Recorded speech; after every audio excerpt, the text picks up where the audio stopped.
At 2:40 a.m., I kicked open the motel door. My fiancé was on top of him, screaming my name.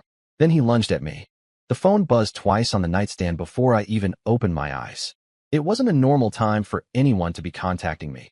2 a.m. is when most messages mean one of two things: someone's dead, or someone's dirty secret is about to crawl out into the open. Half asleep, I grabbed it and saw a single notification, an unknown number with an address and 3 words underneath. She's here now. I sat up. My fiancée, Lily, had told me she was staying at her friend's place. A girl's night, she called it. That was her story, but the pit in my stomach told me different. For weeks, things had been off. Her phone flipped face down on the table. Excuses about late work meetings, sudden errands after dinner. Every time I tried to connect the dots, she laughed it off or turned it back on me, saying I was becoming paranoid. Still, the gnawing unease never left. That text wasn't something I could ignore. My first thought was prank. But then I opened the Maps app and typed in the address. It wasn't her friend's neighborhood, not even close. It was a stretch of highway on the edge of town, a rundown place with gas stations and neon-lit motels where truckers and couples who didn't want to be seen went to hide. I pulled on jeans, grabbed my keys, and drove without thinking too hard. The road was empty except for the occasional 18-wheeler barreling by. The longer I drove, the clearer it became. Whatever I was about to see would rip my life open, and there would be no stitching it back together. The motel came into view, a flickering sign buzzing in the dark: Starline Inn, weekly rates. A handful of cars were parked in uneven rows, their windshields fogged. I checked the message again. The number gave me a specific room, 12B. My chest tightened as I pulled into a space 3 doors down. I sat there for a full minute, engine off, staring at the row of doors. The curtains in most rooms were shut tight, but one on the far end glowed faintly with a television's blue light. Room 12B was near the center. I scanned the parking lot, searching for her car, and there it was, parked crooked, like she'd been too distracted to line it up. The sight of it was worse than the message. It confirmed everything in one blow. I got out, slammed the door quietly, and walked toward 12B. The night air carried a faint chemical tang of detergent mixed with stale cigarettes. I passed one man smoking outside his door, who gave me a wary glance. My fists clenched, nails cutting into my palms. Every step closer, the buzzing in my head grew louder. At 2:40 a.m., I stopped at the door of 12B. My knuckles hovered above it. For a second, I wondered if I should wait, gather more proof, maybe call someone. But the thought vanished as quickly as it came. Proof wasn't what I needed. I needed the truth to hit me in the face. No sugarcoating, no room for excuses. I kicked the door open. The chain snapped off instantly, the sound echoing down the corridor. Inside, the room stank of sweat and cheap perfume. Lily was there, exactly where I'd feared she would be, on top of a man I'd never seen before. Her hair stuck to her face, her voice shrill as she screamed my name, not out of love, but out of sheer panic. Time slowed for a second. My vision tunneled on the scene. The guy underneath her didn't freeze the way she did. He lunged at me like a cornered animal, half-dressed, wild-eyed. The impact knocked me back a step, and we crashed into the dresser, sending a lamp crashing to the floor. He swung first. A wild punch that grazed my jaw. I retaliated with a shove that sent him stumbling into the bed frame. Lily scrambled off, clutching the sheet to her chest, babbling words I couldn't process. The man charged again, fists flying, but this time I ducked and drove him into the wall. The drywall cracked with a hollow thud. The fight was messy, clumsy, but full of rage. He clawed at my face. I slammed him onto the carpet. He tried to choke me. I smashed his arm against the edge of the nightstand until he howled. Somewhere in the chaos, Lily screamed at both of us to stop, her voice hoarse and terrified. Then, distant at first, I heard sirens. Somebody in the motel must have called it in. I staggered to my feet, breathing hard, knuckles throbbing, shirt ripped. The guy was curled on the floor, wheezing but glaring at me like he'd kill me if he could stand. Lily tried to crawl toward me, pleading with her eyes, saying I'd misunderstood, that it wasn't what it looked like. The words were useless, and we both knew it. The flashing lights grew closer, red and blue seeping through the thin curtains. I wasn't about to stand there and be handcuffed next to her lover. I backed toward the door, every muscle burning with adrenaline. On my way out, I spotted the motel desk clerk peeking out from his office. He looked me up and down, then glanced toward the chaos inside the room. Before I left, I muttered a single sentence and slid a folded bill into his hand. He nodded. A silent transaction, one that would matter later when the story needed to be told. I slipped into my car just as the patrol cars pulled in, their sirens cutting off. My heart hammered as I turned the ignition and pulled out, headlights slicing the night. Behind me, officers rushed toward the rooms. I drove until the motel disappeared in the rearview mirror, until the adrenaline began to fade and the weight of what I'd seen settled in.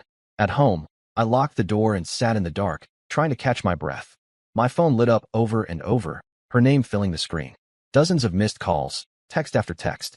She begged me to answer, swore it was a mistake, pleaded for me to meet her somewhere private to talk. I turned the screen face down on the table. The silence in my apartment was deafening. I didn't sleep. Instead, I thought about that anonymous message, the timing, the precision of the address. Whoever sent it wanted me to see. And if they knew enough to track her down to that room, they knew more. This wasn't just infidelity, it was a trail. One I was about to follow, no matter how ugly it got. By dawn, I wasn't the same man who'd left the apartment hours earlier. The foundation of my life had collapsed in a motel room, and beneath the rubble was something colder. Rage, yes, but also a sharp clarity. She hadn't just betrayed me, she'd underestimated me. And now I was going to unravel every secret she thought she could hide. The clock read 7:15 when I finally stood up, grabbed a notepad, and began writing down every detail I could remember. The car in the lot, the room number, the clerk's expression, the man's build, the way Lily's phone had buzzed on the nightstand before I left. A case file, piece by piece, taking shape. The night wasn't the end. It was only the opening move. Morning light didn't bring calm. It brought clarity that felt heavier than rage. The apartment smelled faintly of cold coffee, and my notepad with scrawled notes sat on the table like a dossier. Every detail of that night replayed. Lily's voice breaking when she saw me, the stranger's fists, the police sirens painting the curtains red and blue. None of it would fade. It etched deeper with each passing hour. The first step wasn't confrontation. I already had enough of that in the motel. What I needed now was understanding. Who was the man? How long had this gone on? Why had I received that anonymous message at exactly 2 a.m., the kind of timing no coincidence could explain? I opened Lily's laptop. She wasn't careful with passwords. Months together had made her comfortable enough to believe she never needed to hide them. That arrogance was my advantage. I scanned through browser history, emails, receipts. There it was, a pattern I had overlooked before. Late-night Uber trips, charges at restaurants across town on the nights she swore she was home with her friend. Small gaps that lined up too neatly with her excuses. The man had a name. His card appeared on one of the receipts, Carter. A high-end bar receipt listed his name alongside hers. At first glance it could have been coincidence, two patrons paying separately. But the timestamps matched, and the clerk's scribble on the paper marked them as a pair. I searched his name through her social media. He appeared in the background of photos from her office holiday party. A man in his early 30s, sharp suit, confident smirk. Too polished for a random fling. It meant this wasn't accidental. It was calculated. She had been carrying on with someone connected to her daily life. The next step was tracking movements. I logged into our shared phone account. Location history never lies. Every Thursday for the past 2 months, her phone pinged in the same section of town, always near that motel stretch or one of 2 restaurants. She wasn't clever about covering her tracks, probably assuming I trusted her too much to notice. By mid-afternoon, I had mapped a timeline of their meetings. 2 months of Thursday nights, at least 3 overnights at the motel, and several weekday lunches where she had claimed to be slammed with work. It wasn't a slip. It was a routine. Anger surged, but anger was useless unless it was sharpened. Instead of smashing her phone or storming into her office, I planned. She had thought secrecy was her shield, but I was already 2 steps ahead.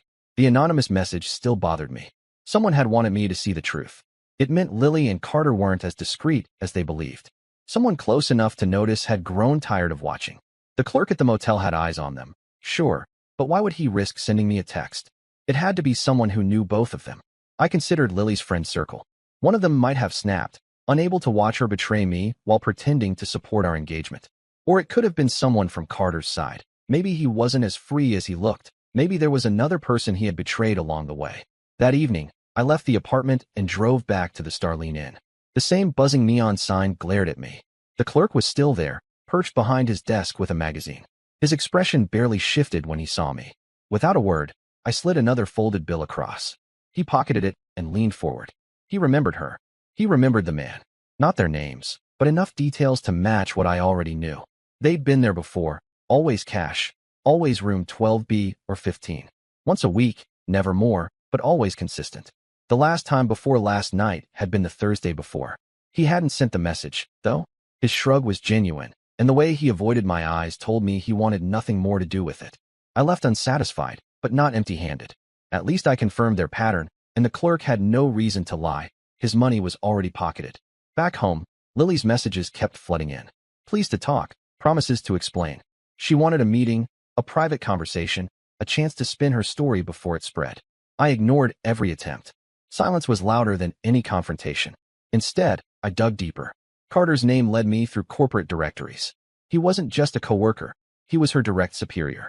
A manager with authority over her projects. It explained her late nights, her sudden promotions, her reluctance to discuss office politics. She had built her career on proximity to him, all while using me as her steady fallback.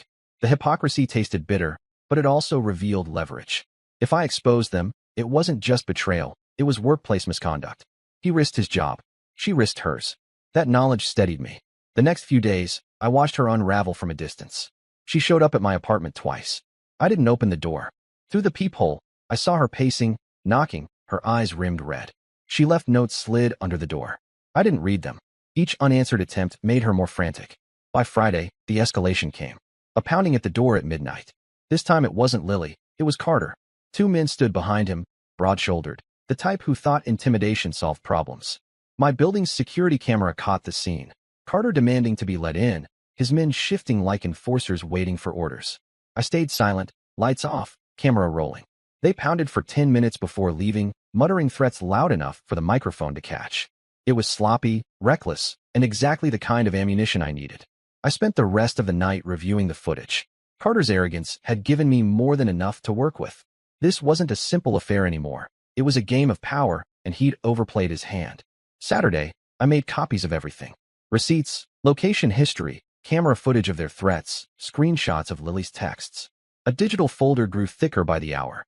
I wasn't just documenting, I was building a case. Lily must have felt the walls closing in, because she tried another angle. Mutual friends reached out, claiming she was distraught, that I owed her a chance to explain. I declined every request. She wasn't seeking forgiveness. She was seeking control of the narrative. If I gave her that, she would twist it until I was painted as the unstable fiancé who snapped over nothing. By Sunday, I saw the first crack in Carter's confidence. His social media account went dark. His presence at Lily's side vanished from photos. Something in his world had shifted. Whether it was workplace pressure or rumors starting to spread, I couldn't tell yet. But it meant he was vulnerable. I decided to test it. An anonymous email, sent from a burner account, containing one screenshot from the security camera footage. Nothing else. No threats, no demands, just a taste of what I had. I tracked the email. Within an hour, Carter opened it 6 times. He didn't respond, but he didn't need to. His silence was confirmation enough. He was rattled. The next morning, Lily's office called my number by mistake. A clipped voicemail from HR left on the line, asking Carter to schedule a meeting regarding a concern. I saved it instantly. The spiral had begun. But the biggest twist came Tuesday night. Another anonymous message, same unknown number as before. This time it wasn't an address. It was a warning. Be careful. He's desperate now. The chill ran deeper than the first text. Whoever this ghost was, they weren't finished. They had eyes on Carter and Lily even when I wasn't watching. Someone else wanted him to burn just as much as I did. And desperation made men sloppy. I felt it in my bones. Carter wouldn't back down quietly. He was about to make his move. I slept with the lights off, the front door bolted, my phone set to record at the slightest sound. Every shadow in the apartment seemed sharper, every creak louder. I wasn't paranoid, I was prepared. Because when he came again, I'd be ready, and this time I wouldn't just collect evidence. I'd turn it back on him in ways he couldn't crawl out of. The affair wasn't just exposed. It was detonating, and I was holding the detonator. The warning text replayed in my head for days. Be careful. He's desperate now. It confirmed 2 things. 1, someone had eyes on Carter and Lily that I didn't. And 2, I wasn't fighting this alone. There was another hand moving the pieces, someone who hated them enough to feed me ammunition. I kept my life quiet, but I was never idle. Every shred of evidence went into duplicate drives stored in different places. Paper copies in a locked drawer. Video files encrypted online. I wasn't paranoid. I was building insurance. If Carter tried to push me again, I wanted everything ready to detonate without warning. The first strike wasn't mine, though. It came from his side. On Thursday morning, my phone buzzed with a call from a number I didn't recognize. A police officer asked me to come in for questioning about an altercation. My stomach tightened. Carter had made his move. At the station, they played a shaky video of me outside my apartment. Carter's voice rang in the background, claiming I had threatened him and his men. The clip was cropped, selective, a far cry from the full security footage. I didn't flinch. I told the officer I had complete video recordings with audio from my building's security system. Their expressions shifted the moment I mentioned it. Back home, I delivered the files within an hour. Full footage. Carter pounding on my door with two hired thugs, shouting threats, not me. I included timestamps, camera logs, everything neatly prepared. By evening, the officer called me back. The case was closed in my favor. Carter had attempted to file a false report, and now his credibility with law enforcement was compromised. The win was satisfying, but it was just the beginning. I decided it was time to bleed him in ways he couldn't hide from. That weekend, I visited Lily's parents. They had always looked at me as the steady one, the reliable man she was lucky to have. I walked into their living room with a folder. No drama, no accusations, just evidence laid out piece by piece. Receipts, location logs, security footage stills. Their faces shifted from confusion to horror as the puzzle came together. Her father clenched his jaw. Her mother covered her mouth, speechless. They didn't argue. They didn't defend her. They only asked me one thing. What did I plan to do? My answer was simple. I wasn't seeking reconciliation. I wanted distance, but I also wanted them to know who their daughter truly was. They promised they would deal with her. The next day, Lily's frantic messages changed tone. No longer pleading, they turned to fury. Her family had cut her off. She blamed me, accused me of betrayal, tried to twist the story so that she was the victim. I ignored her words. They weren't aimed at me. They were desperate attempts to convince herself. But humiliation worked best in layers. Carter was next. I drafted an anonymous package and sent it to his company's HR department.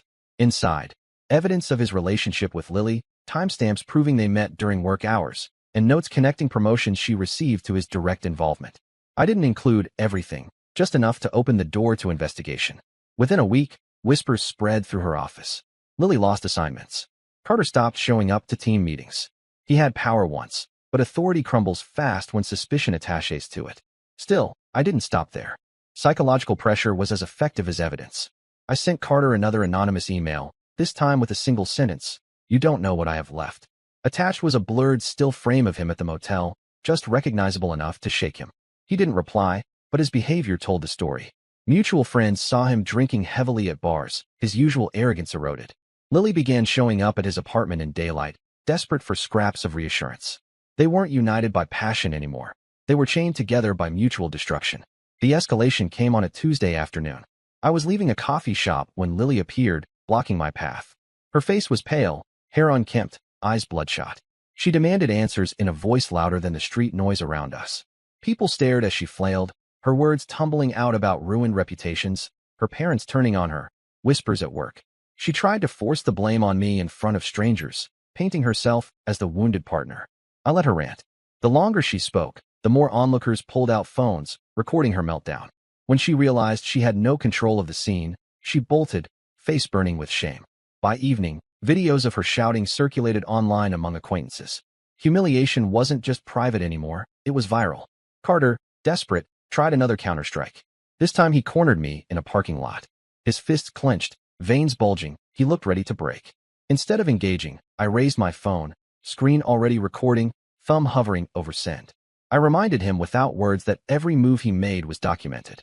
He froze, eyes flicking between my steady hand and the camera lens. Rage couldn't overcome exposure. He backed away, muttering threats he knew he couldn't act on. But desperation breeds recklessness. 2 nights later, I found my car keyed, long scratches running across the side. A petty act, but one that revealed his unraveling. I filed a report, included footage of him lurking near the lot, and handed it all to the police. It didn't lead to immediate arrest, but it stacked another charge in his growing file. By now, Lily was unraveling faster than Carter. Stripped of family support, alienated at work, mocked online, she tried one last maneuver. She left a letter at my door, pages of tangled justifications. She admitted to the affair but painted it as a lapse, claimed Carter had manipulated her, that she had been confused. She begged for a private meeting, promising to end things if I would only give her another chance. I read the letter once. Then I filed it away with the rest of my documentation. Her words weren't confessions, they were strategies. She didn't want forgiveness. She wanted control restored. The next turning point came through Carter's collapse. His employer suspended him pending investigation. The HR meeting I had triggered grew into a formal case, and his position was stripped overnight. He went from commanding presence to disgraced liability. That's when his true desperation boiled over. Late Friday night, I heard footsteps outside my door. I watched through the peephole as he stood there, face twisted, gripping something metallic. A tire iron. He muttered under his breath, pacing like a man rehearsing violence. I dialed the police silently. Sirens cut through the night within minutes, and I filmed as officers tackled him in the hallway. He screamed, cursed, tried to spit accusations at me. None of it mattered. The weapon in his hand told the story. That arrest sealed his downfall. I handed over everything. Emails, footage, receipts. The detectives didn't need convincing. He was booked for attempted intimidation with a weapon, falsifying a report, harassment. His reputation in the city collapsed overnight. Lily's collapse was different. Without him, she had no anchor. Friends avoided her, colleagues whispered, her parents closed their doors. She was left floating in the wreckage of choices she had thought would make her powerful. Watching it unfold, I didn't feel triumph. What I felt was control returning. She had gambled with my trust, and I had turned her gamble into a weapon against her. Every lie she told had become a brick in the wall closing in on her. Every attempt to twist the story had only made the collapse louder. But I wasn't finished. I still didn't know who had sent the first message, or why. That anonymous figure remained a ghost in the background, the spark that had lit everything on fire. And part of me knew their presence meant the story wasn't over. The real detonation was still coming. Carter's arrest didn't erase the tension. It magnified it. Once he was booked, I expected silence, maybe relief, but instead I felt the pressure shift. The anonymous warnings had been right. He had been desperate, reckless, and he had crossed the line. But if Carter was in custody, then who was still watching me from the shadows? The days following his arrest were quiet on the surface. Lily vanished. Her messages stopped. Her friends no longer spoke her name. At work, rumors swirled. She had been called into HR for questioning, her connection to Carter now undeniable. Projects pulled from her desk, colleagues avoiding eye contact. She tried to cling on, but it was obvious she was marked. Meanwhile, Carter's mugshot appeared in local news feeds. Articles didn't name Lily directly, but the mention of a workplace relationship was enough for whispers to spread. His suspension became termination. Legal charges piled higher when investigators connected his vandalism to other petty acts in the area. His fall was brutal and public. I thought the story might fade there. A fiancé's betrayal, a manager's collapse, justice delivered neatly. But real life doesn't close with clean edges. Loose threads demanded pulling, and I couldn't resist. The anonymous messages still gnawed at me. Someone had guided me to that motel at exactly 2 a.m. Someone had warned me when Carter grew dangerous. Without that hand, I might have discovered the betrayal too late or walked blindly into violence. I needed to know who it was and why. I bought another burner phone and texted the unknown number back. A simple message, "Who are you?" The reply came within minutes. "Not your enemy." That wasn't enough. I sent another. "Then why send me?" The answer cut deeper than expected. "Because he did the same to me." The pieces shifted. This wasn't about loyalty to me. This was about vengeance. Carter hadn't just betrayed me. He had left a trail of destruction behind him, and someone else he'd burned had decided to use me as the blade. The next evening, I got the full picture. Another message buzzed through, this time with a photo attached. A woman, mid-30s, standing beside Carter in a corporate event snapshot. I recognized her faintly from the holiday party photos Lily once showed me. She had been his subordinate too. She wrote, "My name is Dana. He promised me everything, used me, and left me to rot while he moved on to her. When I saw he was playing the same game with your fiancé, I made sure you knew. I wanted him exposed. I wanted her exposed too." Her confession hit with brutal clarity. Carter hadn't been selective. He had been greedy, climbing his career and feeding his ego on women who trusted him. Dana had been the casualty before Lily. Now she had turned her pain into fuel, ensuring I became the executioner. I didn't respond immediately. Part of me wanted to cut all ties, to avoid being used again. But the other part respected her honesty. She hadn't lied. She hadn't pretended it was altruism. She wanted revenge, and she had found me at the right time. With Carter jailed and Dana's motives revealed, I thought Lily might finally collapse quietly. Instead, she tried one last desperate act. On Sunday, I received a formal letter from her lawyer. A claim that I had harassed her, that I had ruined her career with false accusations, that I had spread lies to her family. She wanted damages, an apology, leverage to salvage something from the wreckage. I didn't panic. I compiled the entire archive. Location history, motel receipts, the clerk's testimony, security footage of Carter's threats, her own handwritten letter begging for forgiveness. I forwarded it all to my attorney, who responded on my behalf with one word stamped across the counterclaim: dismissed. By the time her lawyer reviewed the evidence, her case dissolved. She had walked into court carrying a story built on sand, and I had brought the storm that buried it. That was the last official move she made.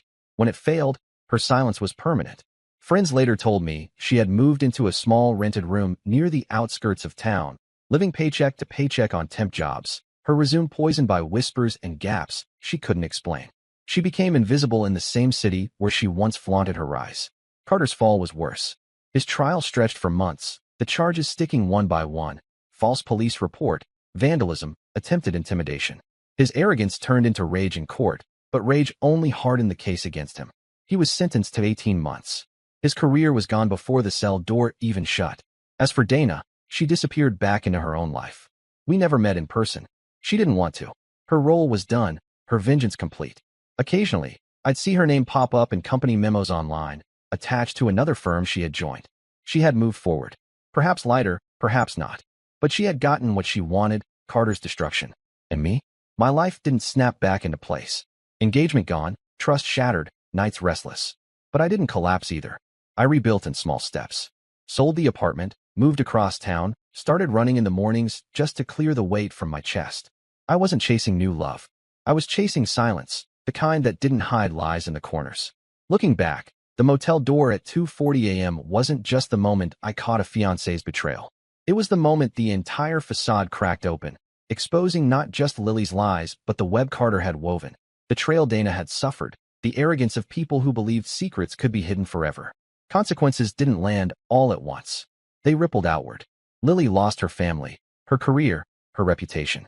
Carter lost his freedom, his power, his image. Dana reclaimed her agency by pulling the strings in the shadows. And I walked away carrying scars, yes, but also clarity. I learned that betrayal doesn't bury itself. It festers until someone drags it into daylight. Sometimes that person is the victim. Sometimes it's another victim, watching from the sidelines, waiting for their chance to strike. The night at the motel had started as a moment of rage, fists against fists, shouts in a room that stank of sweat and lies. But it ended months later with silence. Her silence, his silence, the kind that only comes when the truth has destroyed every place left to hide. And that's the story. If you're still here, that means you're one of us. So go ahead, hit that subscribe button. I drop new chaos every single day, and trust me, tomorrow's story, it's even worse than this one.